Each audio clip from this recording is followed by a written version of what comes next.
हटकर भाला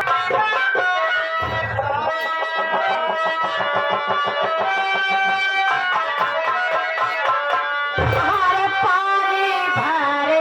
साथ रहे हो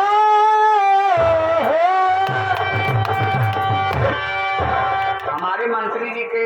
खास मित्र हमारे जो कान्हरपुर बाजार से आए हैं वो भी गाने को भरे साथ रहे अरे पाचवा इनरवा हो सिपाही लुगाएगा हो सिपाही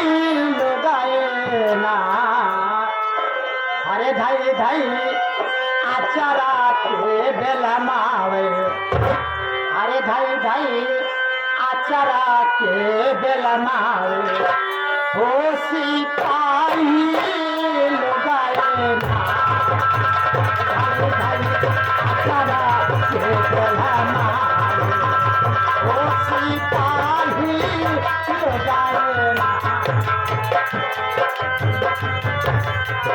आ रहे हैं बड़े भैया अभी अभी आ गए हमारे फिर वही खूंटी कहना चाहे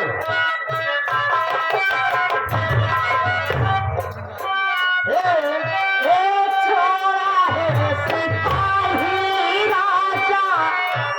हाँ मेरा आचरवा